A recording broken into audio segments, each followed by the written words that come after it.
তাদেরকে প্যান্ট খুলে চেক করা হচ্ছে আজকে তারা হিন্দু না মুসলিম, তাদেরকে কলমা পড়তে পারার কথা বলা হচ্ছে। এই যে ধিক্কারজনক রাজনীতি আজকে আমাদের, এবং আমরা জানি ইন্ডি জোটের সঙ্গে যুক্ত কিন্তু আজকে ওখানকার যে সরকার, কাশ্মীরের যে সরকার সিএম, তিনি কিন্তু আজকে আমাদের মাননীয় সিএম তার ইন্ডি জোটের সঙ্গে কিন্তু তার সে যুক্ত। তো আমরা কি এখান থেকে বুঝতে পারছি না এই সন্ত্রাসী হামলাগুলো কারা চালিয়ে যাচ্ছে? একেবারে এই যে জিরো টলারেন্সের কথা এখন বলা হচ্ছে, কিন্তু হ্যাঁ, এই যে স্বরাষ্ট্র মন্ত্রকের দপ্তরের দায় কি বর্তায় না? যেভাবে হামলা হচ্ছে সেখানে তো স্বরাষ্ট্র মন্ত্রকের গাফিলতি। দেখো শোনো, একটা ব্যাপার হচ্ছে স্বরাষ্ট্র এখন কিন্তু দায় ঠেলাঠেলির জায়গা নয়।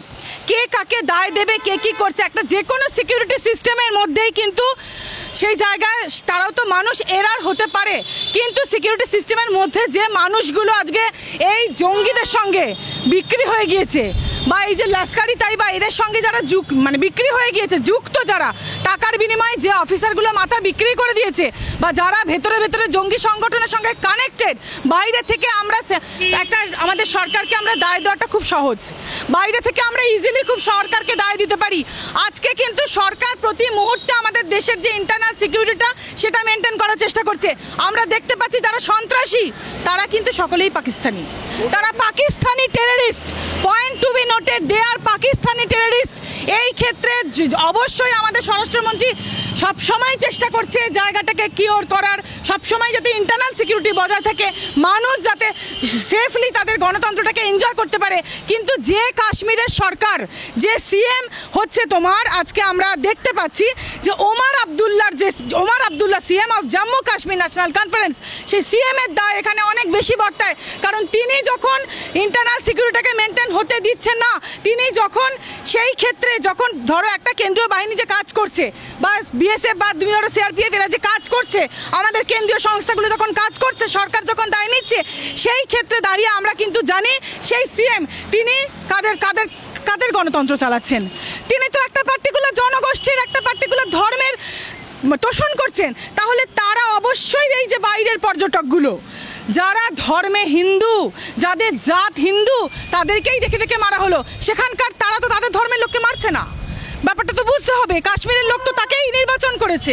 তো এই ক্ষেত্রে ফল্টটা কার মধ্যে আছে, সমস্যাটা কোথায়, সেটা দেখতে হবে। শুধু আমরা স্বরাষ্ট্রমন্ত্রীকে দায়ী শুধু তো করতে পারি না, আমাদেরকে দায়ী করতে হবে এই যে সিএম কাশ্মীরের, তাকে ইমিডিয়েট কাশ্মীরের যে এই যে গণতন্ত্র যে সরকার, সেটা তো দেখো একমাত্র এটা খুব ভালো ছিল যখন বিজেপি আমাদের কেন্দ্রীয় সরকার যখন এগুলো সমস্ত কিছু মেনটেন করছিল, এবং 370 এই যে অ্যাব্রোগেট হওয়ার পরে তারা যখন মেনটেন করছিল সব কিছু সিকিউরিটি সিস্টেমটা, মেনটেনেন্সটা যখন চলে গেল সিএম এর হাতে, সরকার যখন ঘোষিত হলো, মাননীয় সুপ্রিম কোর্ট যখনই বললেন যে এবার ভোটটা হোক, সরকারটা আসা দরকার, তারপর থেকে তো যত বিপত্তি হচ্ছে।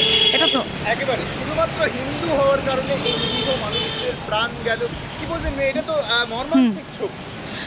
হিন্দু হওয়ার কারণে মুর্শিদাবাদে প্রাণ যায়নি, হিন্দু হওয়ার কারণে মুর্শিদাবাদের বেলডাঙ্গায় তুমি দেখোনি, হিন্দু হওয়ার কারণে মালদায় মোথাবরের বাড়িতে কি দেখতে পারছো না কিভাবে তাদেরকে বাড়ি থেকে বের করে করে এনে তাদের দোকানপাট, তাদের বসতি গুঁড়িয়ে দেওয়া হচ্ছে, কতগুলো বাড়ি জ্বলে গেছে, কতগুলো মানুষের প্রাণ গেছে।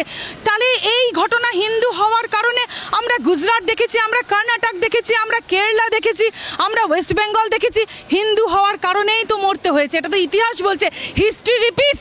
এই তোষণমূলক সরকার, এই মাননীয় সরকার আজকের দিনে দাঁড়িয়ে কি হিন্দুদের রক্ষা করছে?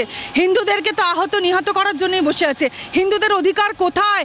আজকে হিন্দু রাষ্ট্র যতক্ষণ না গঠন হবে, আমি এর আগেও বারবারও বলেছি হিন্দু রাষ্ট্র গঠন করার কথা।